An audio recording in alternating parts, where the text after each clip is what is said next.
Well, hello there, ladies and gentlemen. Good to see you again, and welcome back to Path to Abundant Living. I'm Ryan Ruff, your moderator, and as always, I'll be joined by my right-hand guys, and that's Mr. Matt Nordman and Scott Morrison of Morrison Nordman Wealth Management. And we're excited to dive into another great conversation, bringing you a fantastic guest expert today in Miss Charis Santille. She is of Charis Your Life. Now, we're super excited to be welcoming Charis on. She is the founder of the organization Charis for Life, but also she really serves as a fulfillment and life transition coach. And we're going to talk about what that really means on a granular level today and how it pertains to a lot of the conversations and work that Scott and Matt are having with their clients at Morrison Nordman Wealth Management. But before we introduce you all to Charis, let's go ahead and say hi to the guys. Matt, Scott, good to see you guys today. How are we doing? Ryan, great to see you. Scott, Professor, how are you today? I'm good. How about yourself? Doing well. Doing Good. well. Yeah, doing well, fellas. Look, so we got a great guest joining us here on the podcast today in Charis Santille, and we've been bringing the audience some really interesting folks on the show of late. Why don't you frame it up to us before we bring Charis out here? Why Charis? Why how come we wanted to bring her on and have a conversation with her today? That's a great question, Ryan. So I have a friend, Neil Albritton. Shout out to Neil. He has his own financial advising firm in St. Louis, Missouri, and talked to Neil regularly, and he had introduced me to Charis. We all go through different transitions in life, and whether it's retirement and business owners selling the business, or just we all go through these different transitions. He said, you need to talk to Charis because she has helped so many people go through these transitions, because not only is it the physical transition of, oh, I'm going to stop doing this to this, there's a huge emotional component from changing from one thing to the next, that next chapter of the transition, whatever phrase that people like to use. And so we thought, with the people that we work with and anyone else, it's like, what should you be thinking about, talking to someone to help you with that transition? Because we've all seen someone who maybe doesn't know how to do it. They can see people making that transition into something else, but they don't know how to do that. And we thought, what better person than Charis? No, I love it, guys. And we've had conversations on this show about a really big life transition from some of your clients. And that's that idea of I sold my business. Now what? You've got this massive change in your life, and it can be difficult navigating these. So really excited to welcome Charis Santille. Charis, thanks so much for carving some time out of your busy schedule and jumping aboard with us on Path to Abundant Living today. Happy to be here. Thanks for having me, everybody. Great Charis, to see you, Charis, Charis. I was gonna mention Charis. I had you on for far more selfish reasons, because Matt's 10 years younger than myself, and he is my succession plan.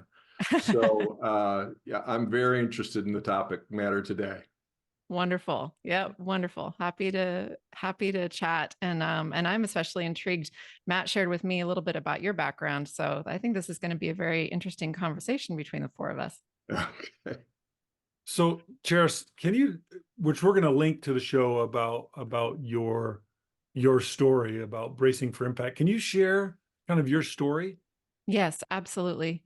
So, what brought me into coaching really goes back to childhood, and the key details to note is that I've grew up in an entrepreneurial household. I literally got to watch my parents pursue and achieve the American dream.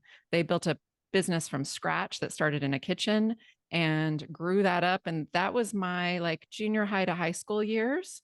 So I followed suit, and, they were modeling for me what hard work ethic and being an entrepreneur looked like, and all of these things. So I went after all the accolades I could at my age, in school, and conquered a lot of achievements. And then I went off to college, and I came back to celebrate my dad's 50th birthday, and we went for a hot air balloon ride. And that was the summer, to give you a gauge. This was 1994. I was turning 19. My dad was turning 50. And we had this beautiful hot air balloon ride. And there was something that went terribly wrong, though. We had a crash landing, and it was a super hot day, and we had trouble coming down. Anybody who's ever been on one or really seen how they work, it's not like you can steer these things. So the air currents, we had some challenges. We hit the ground. We ended up having to do a couple tries. And during that attempted, second try, my dad ended up falling out of the basket. And he ended up with a broken neck and was paralyzed. And we, obviously our lives completely flipped upside down. This had a huge impact on everything. And immediately that night, it impacted me in that I saw, looking back, I can see how my coping mechanism, once the initial shock was through and the initial terrifying emotions ran through me, and then I was just kind of numb and looking around the hospital trying to figure out what to do next, I found that keeping myself busy was really safe and felt really, well, it gave me the illusion of control. So then I think I really started patterning that being busy, getting down to check things off a list. Literally, I started making phone calls to family and friends and all my parents' staff. That was really safe. And so then I ended up doing a couple decades of being a workaholic because that was my my new pattern and way of being. My brain wired that in as, yep, this is gonna help. My mom turned to alcohol to numb her pain. She did that for a few decades until it finally caught up with her liver, and she passed away about 10 years ago. And then my dad, physically paralyzed. My dad's still with us. This coming summer will be the 30th anniversary of the hot air balloon accident. He's still with us, and his sharp as ever, and his attitude is quite phenomenal. It always has been that way. So fortunately, that was my childhood modeling of this really optimistic, very much. He was a Dale Carnegie guy. He was, into all of the personal development things before there was really a thing called personal development, right? It was kind of the beginning time of that. So there's the short, key points of what led me to at least the challenges. Coming out of that, about 11 years ago, I met a life coach, and I'd been doing therapy for a number of years, but coaching was a whole different ball game, and accessed a different part of me that needed some healing and needed some addressing.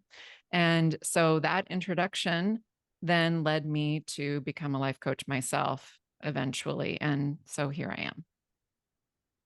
That is an unbelievable story.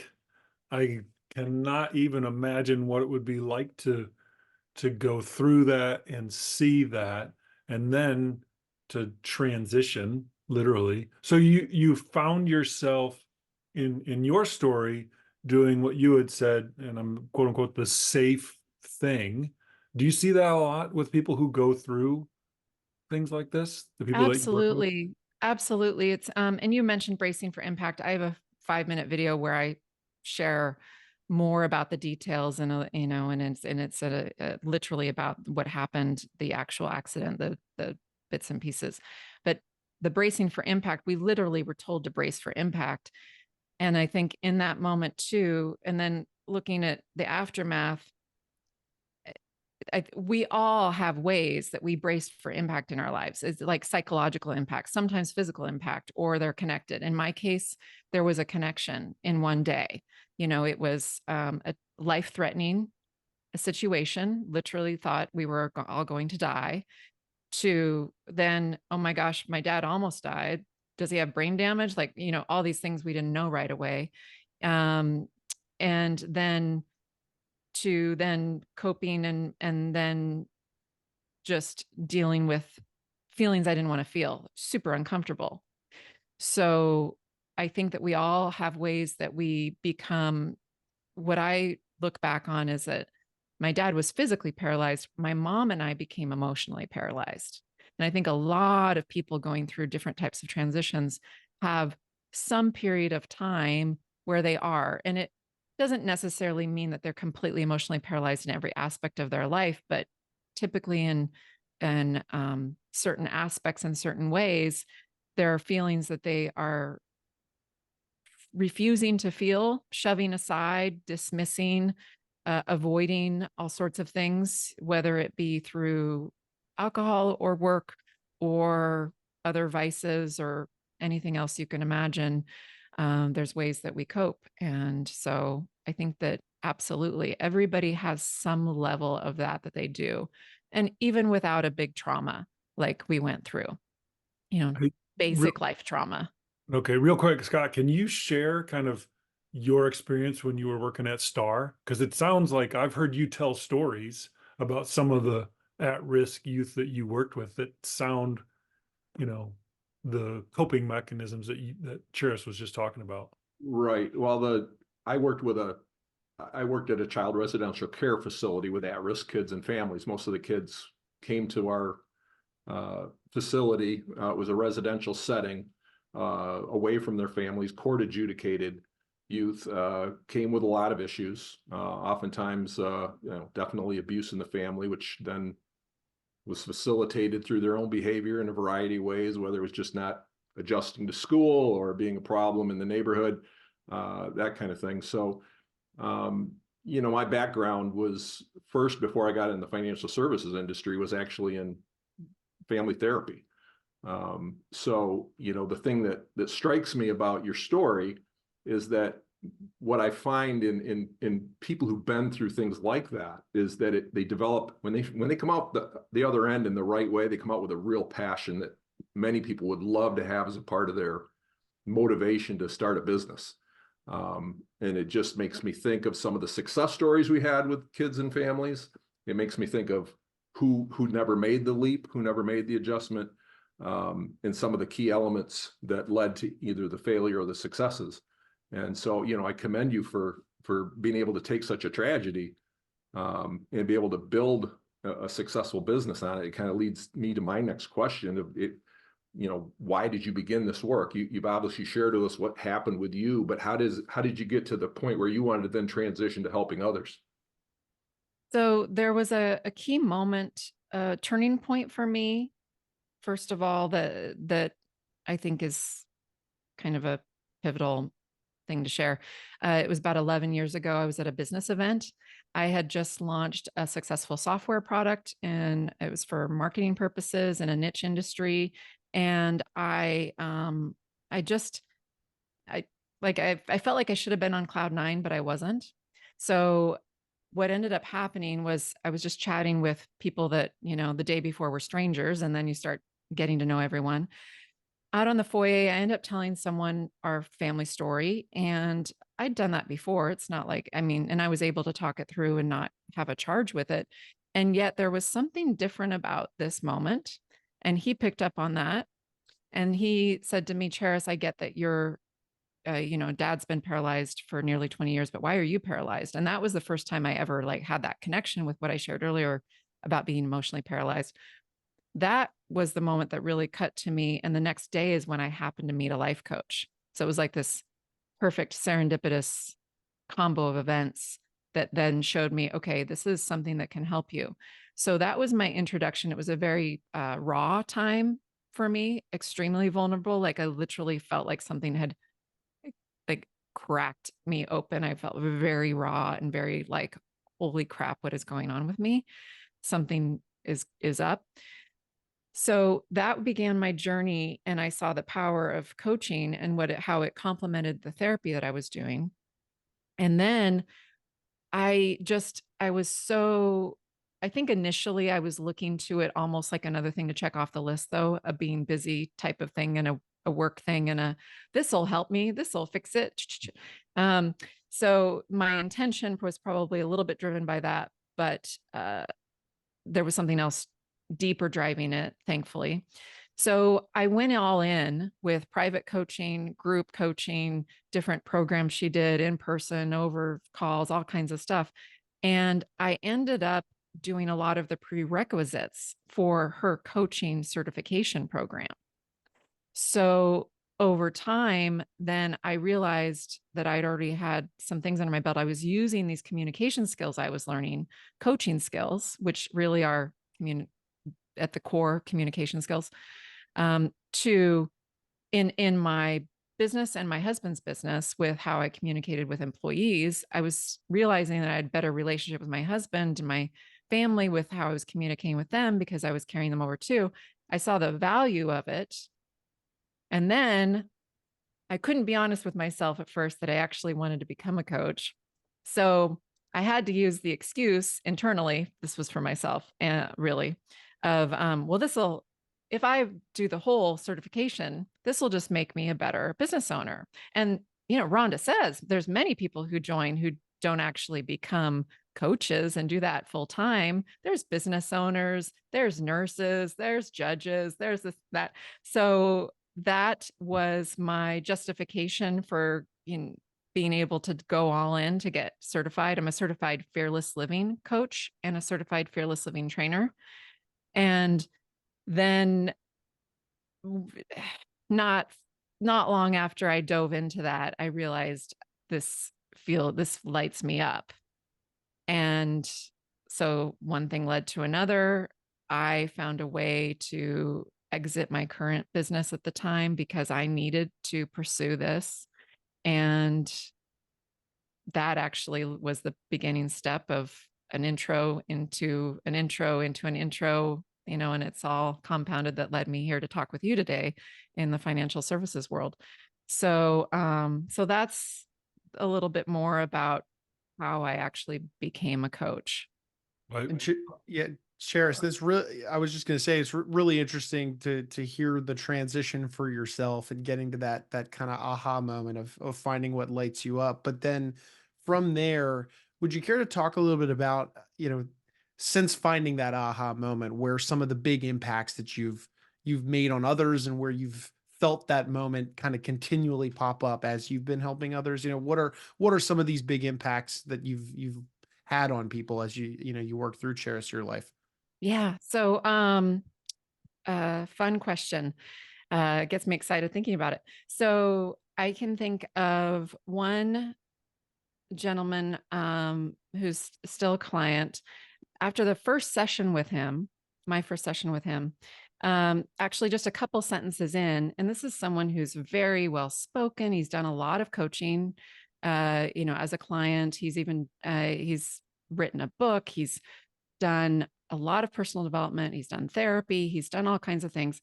But something compelled him to work with me, kind of been in a transition for a couple of years, no longer really operating a business, really enjoying a lot of things in life. But feeling a little funky through this zone. So a couple sentences in, he made this comment, and I grabbed it because one of the things I really pay a lot of attention to and call people out on is their language. Because it's really interesting, the language we use, and we don't even notice it sometimes ourselves. Most of the time, we often don't notice some of the words we say, or definitely not what we think, and oftentimes not what we say. So he'd said something that sparked me to ask a question really fast, and then led to another question. Well, basically, what he realized is that he never thought about it. He liked to play the humility card when he gets compliments, but he actually dismisses compliments. And then I shined a light on what that actually meant for him and what that meant for the person who essentially is giving the gift of the compliment, and related to almost like if somebody gave you a gift and you just kind of were like, oh, that's nice, and then like set it down, it doesn't feel very good on any side of that. And it was really an interesting aha moment, so much so that he ended up sharing it on a podcast he does.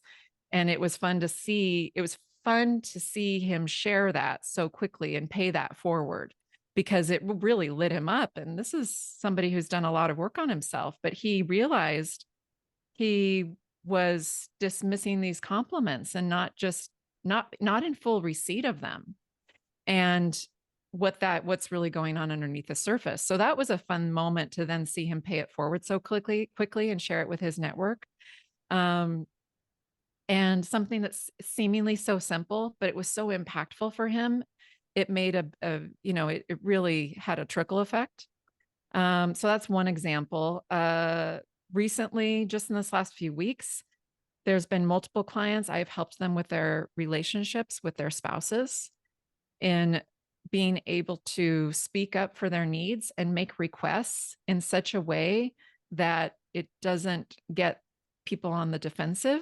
And they've just yesterday, I had someone join me and I said, so I asked him about a risk he took in this last week. And he says, well, I talked to my wife, like what we talked about. And he said, it was awesome.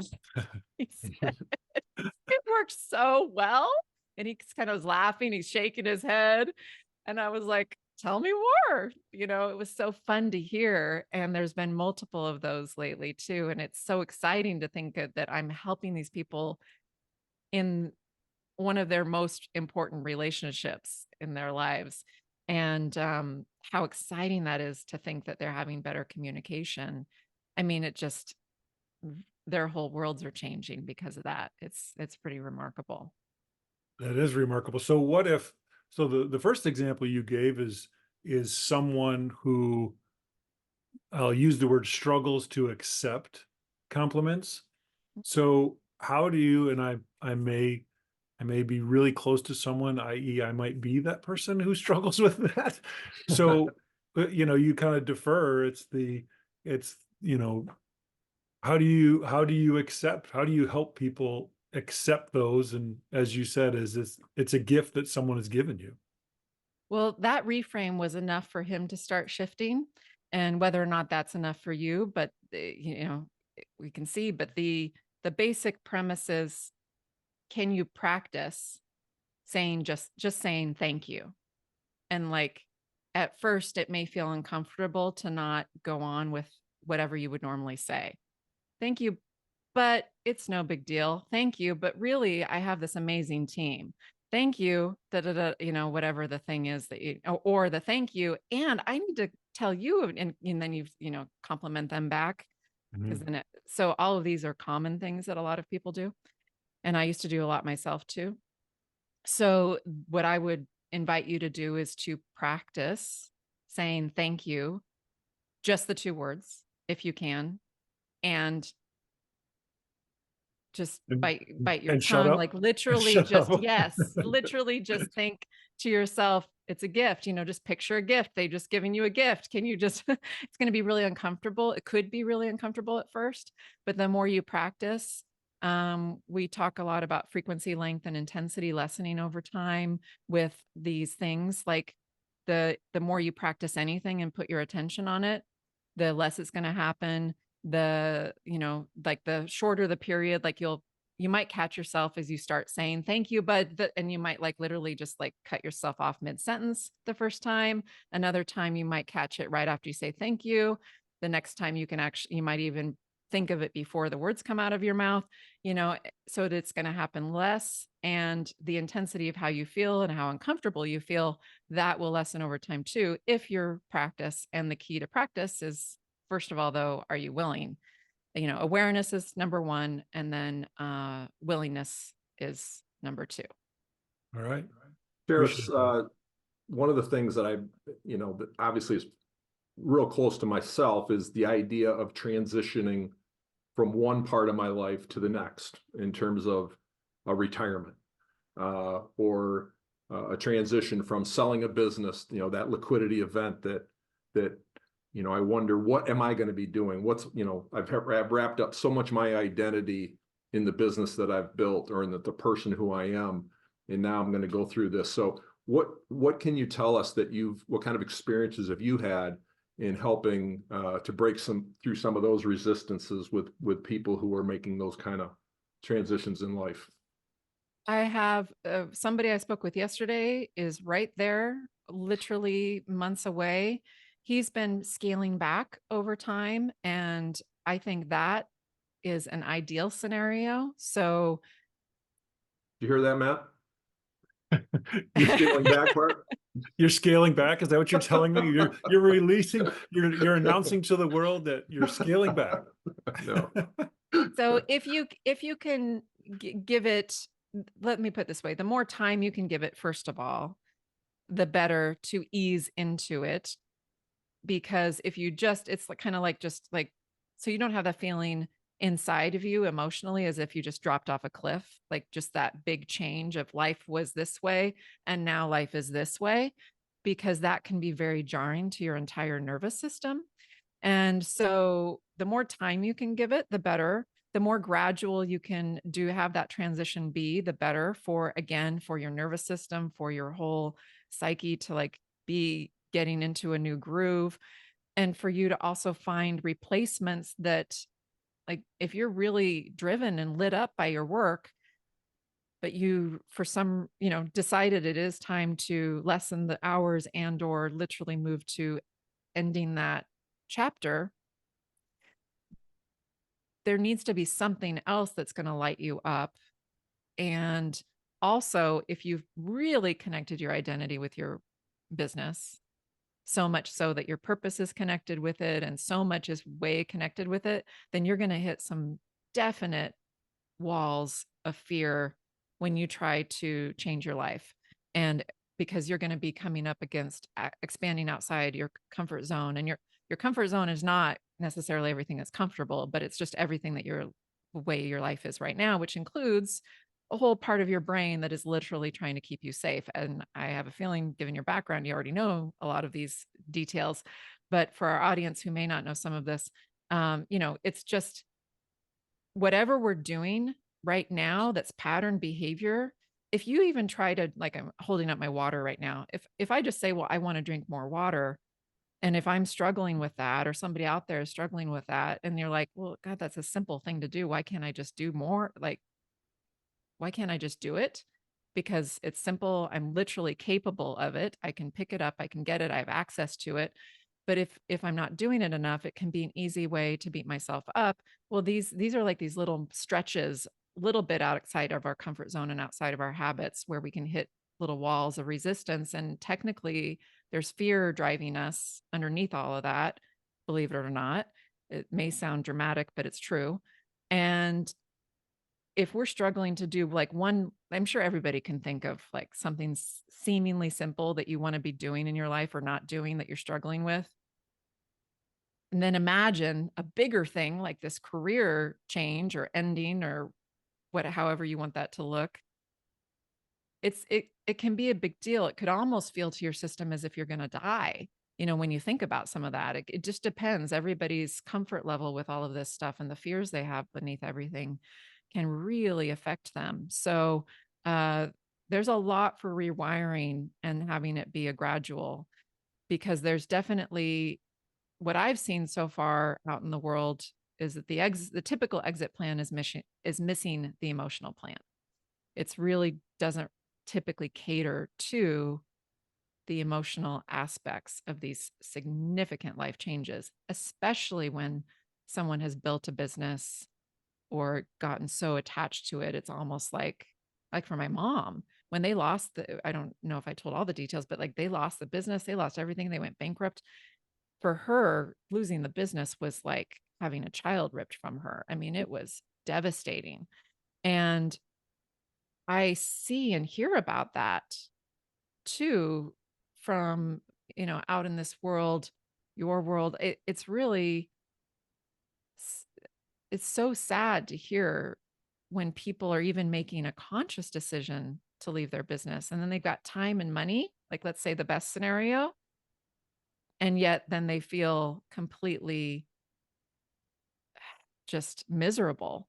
And they're not they don't feel worthy to enjoy their life because they've associated so much with their business. That's the case with some people.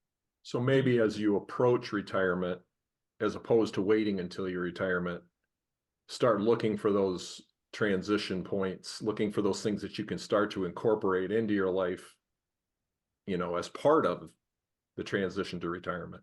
Absolutely. And if you're willing to do the emotional work, whether it's someone like me and or therapy and or something, some group, some people have church groups, there's all kinds of ways you can get support. I have seen, and I firmly believe that emotional work is absolutely I don't want to say necessary, because for some people, maybe it just depends on what kind of life you want to have. But if you really, really, really want to grow and evolve yourself through this and have this amazing next chapter that is everything you dreamt it would be, or actually better in a sense, then I highly recommend doing some emotional work. So Charis, when someone's thinking about this, right? When they're thinking about that transition of selling their business or moving on from the thing that they're doing, right? Especially with the example of selling your business, the business valuation, that's a numbers game, and you can figure out, oh, this is what it's worth, pay out lump sum, pay out over 5, 7, 8 years, whatever that looks like. They can figure that out. But what should they be thinking about in addition to, you touched on that emotional side of it. What should they be thinking about and or doing to prepare and or transition? The words slow down are coming to mind right now. I think that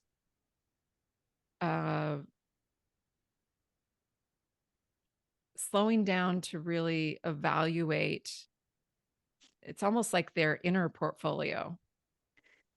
Because if they're waking up, I know some people that are still, they're looking to retire, and yet they're still working on vacation, you know.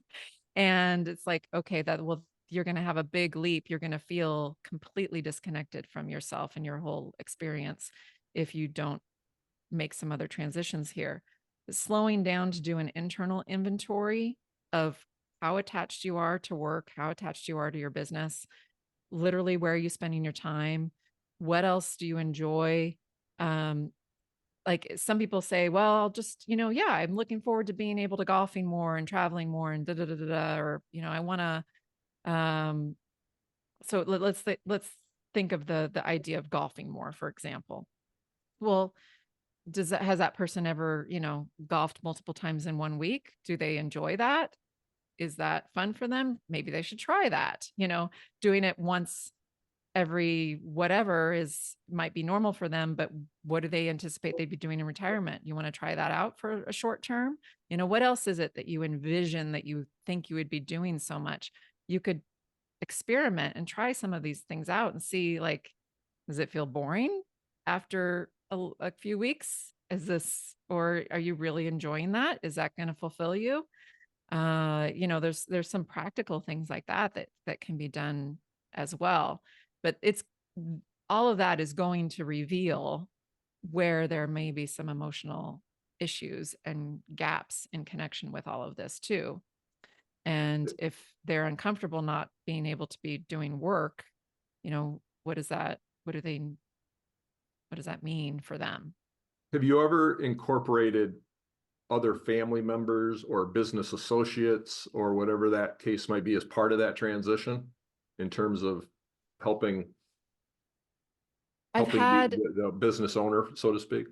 I've had a spouse on an initial call with me because the person, the client wanted her to meet me and just get her, kind of opinion. He'd already watched a lot of things I'd done and had come to me from a referral and stuff, felt pretty confident, but he wanted that. She's not been on the calls. Typically, I would say it's ideal scenario to have, it's a very personal experience, and you want to be able to face stuff and in a safe space, and having that person there is usually not, I would not do that anytime in the like early days for sure. If that was a request of a client, it would come much later, much, much, much later. But I think the most impactful I can have, or the most impact I can have with someone is by helping them in like their communication with their spouse. Like I gave the example earlier, that is super powerful, and that builds their confidence to be able to do it again and again.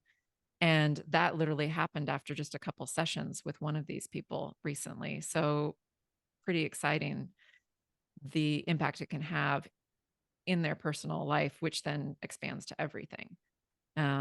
So I think that while it can be done, I am not a big advocate of that. I think that the greatest power comes in working with an individual and guiding them on how to improve their relationship so that they build that muscle and they have the power themselves and can see the little wins. And then you build up, it's like a file box of evidence that I'm always working on with people and like in their brains. We've got this file box and we want to keep packing it with evidence that it's safe to ask for getting, our needs met and make requests, and we can do it in a certain way. And look, that phrasing works, and it's safe to slow down. It's safe to do these fun things that I want to do. It's safe to not be super productive all the time. Whatever that is we're working on, we can build this evidence, and then that muscle gets stronger over time. So that's the key thing that I work on with people. Which sounds fantastic. So someone's listening and they're like, well, when should I begin this process? I'm X age and I love what I do. Or is it when they start to feel the tug of, oh, maybe it's time? Or like, when should someone even begin this process of whether it's talking with someone like you, which we would highly recommend, or someone else to say, yeah, I need to be involved with someone to help me with this transition? I say the earlier the better. I have grown so much in a decade of this kind of work myself, like literally myself doing this kind of work to improve myself and my communication and my clarifying my own purpose and disconnecting that from any business I've ever had, and really feeling true value and trust in myself no matter what. I mean, I am such a different person because I've spent so much time working on myself, and it's fantastic. So I want that for other people. So I say, do it before you need it. Like, if you have anything that inspires you, is like, yeah, I want to get a head start on this, then go for it. First of all, your relationships, your whole life will just change. I mean, this led to me designing a life that I love. Not that I ever hated my day-to-day life in my prior businesses and things, but oh my gosh, I'm so lit up now. It's so much fun. So that's what I would say first of all. But most of my clients, for example, tend to be in their late 40s to late 50s, some in their early 60s. But the people, sometimes they're getting a head start or they're going through a transition of like, well, I'm selling one business, or a doctor who's wanting to move on and do something different, or is just feeling a little something to shift in their life.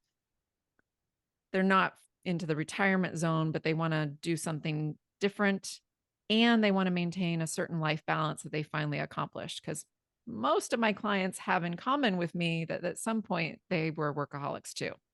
So we tend to have that in common, but they've found a sense of balance for the most part at this stage is what tends to be the case. And then there's the people too that are looking at, hey, I'm looking to retire a handful of months or a few years down the road, or I'm in this zone. So it's all over the map. I think the biggest thing is to trust your own gut. And if you feel a whisper, that's not the voices that come up and try to tell you should or shouldn't do stuff, but the little whisper that's like, yeah, why don't you go check into this? Then do that. So we come across a lot of people that we work with, and then people that are introduced to us. You can lead the horse to water. Are there things that we should be looking for, others should be looking for, of, oh, this is someone that would really benefit from talking with Charis? You talked about they want to grow. Is that, or they, self-improvement, is that something someone should be looking for to say, oh, you should talk to Charis? Or is it, we know that you're going to be selling your business, or you have this big transition coming up? Well, so definitely an obvious transition or somebody. So a lot of people, most of my clients come to me by referrals, either from current clients or from people like yourselves. And they tend to have in common, they are about to do a transition, or they are in the middle of one, or they're just kind of been in one for a couple years and feeling a little funky. So that has been in common. There's also been the commonality of I have people fill out a coaching application before they work with me, and we determine if we're a match for each other. And so that's the first way I get to know someone, and then we get on the phone too. And I would say that a word that is almost on almost every of these one of these that in some answer shows up is the word purpose. So anybody ever mentions the word purpose, one person mentioned it as a purpose crisis, or I want to figure out what my purpose is in retirement or my purpose in my next chapter. So that's a common phrase, word that's popping up. And so purpose, transition, definitely if they're about to exit something, especially if they built it themselves, and but I those are the key things coming to mind right now. Okay. Appreciate it. Well, I don't know if Scott, if you have any more questions, but we have taken way too much of your time. So we really appreciate this. I know a lot of people are going to benefit from hearing this. If someone wants to get in touch with you, what's the best way for them to do that? So my website is charisyourlife.com. I'm at Charis Your Life on all the socials. And I have a podcast too called Charis Your Life. And my name is tricky. You guys have all said it perfectly. It's spelled and pronounced like the city Paris to help everyone understand, but with a Charis. So you can find me everywhere at Charis Your Life. Fantastic. Well, thank you very much. I know I'll speak for anybody that's listening. I know they're going to find a lot of value in this, and we appreciate your insight and expertise and your time. Absolutely. Yes. It was a pleasure. Fantastic. Well, Charis Santille joining us from Charis Your Life. Really appreciate her and her time today, diving into this idea of fulfillment and the life transition work that she does with clients.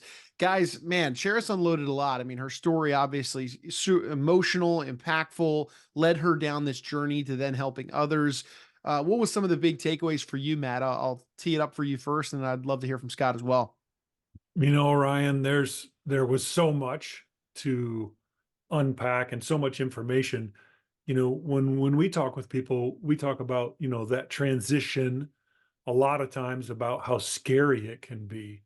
And so having someone like Charis help you unpack all that to get to that next step instead of viewing it as this, I got to climb a 10 or 15 or a 20-foot wall to get to that next chapter, the next stage, whatever term you like to use, instead of just being it's just one more step, because you've been purposeful and intentional in saying, okay, how do I make that transition that much easier? And then obviously just say thank you. Someone gives you a gift of a compliment. Thank you. And literally just this past weekend, my wife and I were talking about that exact same thing. So yeah, those were two big things for me. Yeah, really interesting. Really, I took that was a very, very interesting note. I also fall into that bucket of trying to, I accepting the compliment, but also just trying to move past it because for whatever reason it would make me uncomfortable. I totally, totally get why and how so many people tend Oh, to lean on that. Right. It's so easy to do because you really are, you are appreciative of it, but you're Sure. also like, well, it clearly, like Yeah. she said, well, it's my team. It's like, I look at the team who has helped me, make someone else's life easier and put the plan together and implement the plan. And it's not, it's not just me Yeah. Yeah. in Well, so many instances. So yeah, I totally get it. yeah. Well, Scott, what were some of your big takeaways from our conversation with Charis? Well, I think, Matt and I talk so much about, what really defines us as financial advisors or wealth managers. And, if somebody asks us the question, what do you do? I mean, the easy knee-jerk reaction is, well, we're financial advisors or we're wealth managers. But what we really do best. I mean, what we feel like we do best is we connect with people about what's most important and finding that purpose, so that the wealth and the purpose, or the transition of the business and the next purpose, becomes a real living thing, and something to plan for. And so you're going to find yourself, I think, if you're a good financial advisor, talking a lot more about people's lives than just what the valuation of their business is, or how much life insurance they have for the next generation. I think it's when we talk about things like transitions in life, whether it be from a tragedy or just somebody who's going to go into retirement, they're not used to being retired. They're used to working.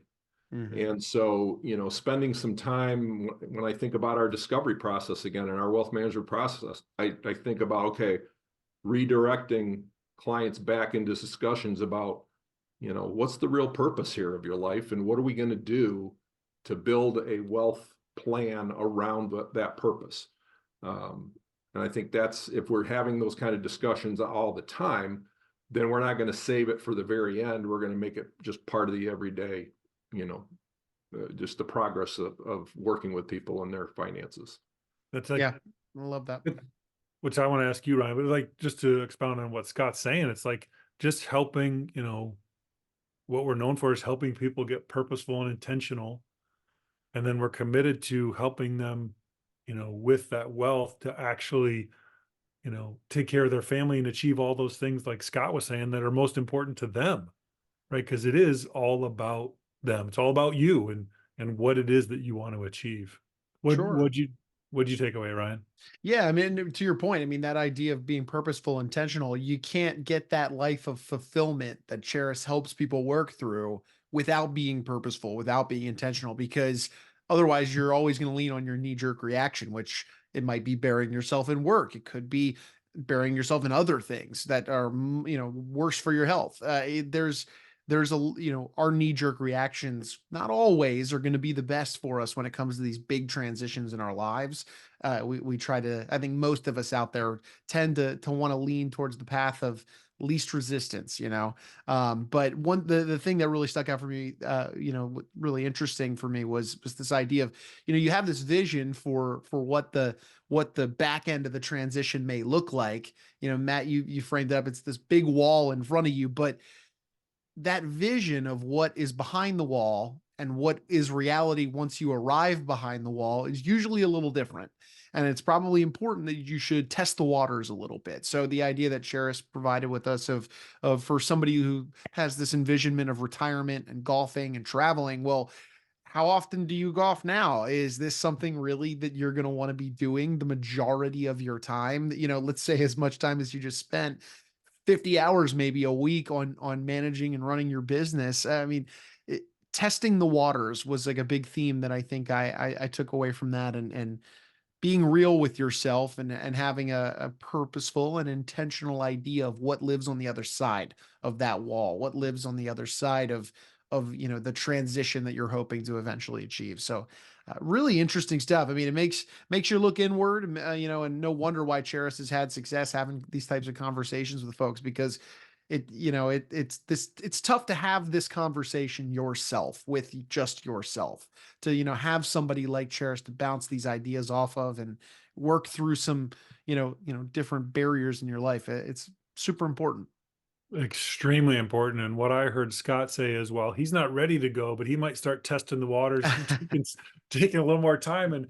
And so along those lines, Glad you're paying attention. I feel that, again, we're both called to do this, and I have, Lord willing and the creek don't rise, have no plans to stop doing this, but maybe I do need to play golf because I do enjoy golf. So maybe I should try to play a little more golf just to You're not going to have time to do that if I'm doing what I'm doing. Just to try to see what it's like.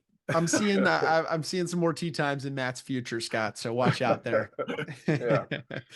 Well, guys, look, I really appreciate you, both of you, of course, carving some time out of your respective schedules. I know you got clients to serve, so we'll let you get back to doing that. But really good episode today with Charis. Appreciate you both. And guys, I mean, look, you have these conversations. You mentioned a moment ago, they're purposeful, intentional, helping clients navigate, challenges with regard to wealth and goals. And then, of course, putting them on that path, of course, as we talk about on the show, to abundant living. So for anybody out there that would, benefit from a conversation with you guys about that intersection of goals and wealth and where they want to go, what would be the best way they can get in touch with you guys? So the traditional way, pick up the phone, call 517-333-7967, or go to the website morrisonnordman.com, and there's a link you can click on to schedule a get to know you call, 15 minutes. We're going to spend 15 minutes, give or take, and just learn all about you and see how we can add value. Perfect. Well, guys, I appreciate you again, and looking forward to being back on the next one with you. Great to see you, Ryan. Great show. See you soon. See you, Scott. See you soon. All right. Thanks, guys. And hey, look, we're going to take one final moment as we always do and thank you all. And that's our audience for stopping by and being with us today on the show. If you took anything away from today's discussion with Charis, you benefited from it in any way, shape, or form, make sure you hit that subscribe button on whichever platform you did check out the show today so that you don't miss out on other great conversations just like these, where whether it's Scott, Matt, and I diving into different wealth management topics or bringing on some great guest experts from their network, either way, we're trying to provide value to you guys at the end of the day. So, by making sure you're subscribed, you won't miss out on any future episodes. But for Matt and Scott, I'm Ryan. We're going to go and say so long now. But again, thanks for stopping by and being with us on Path to Abundant Living.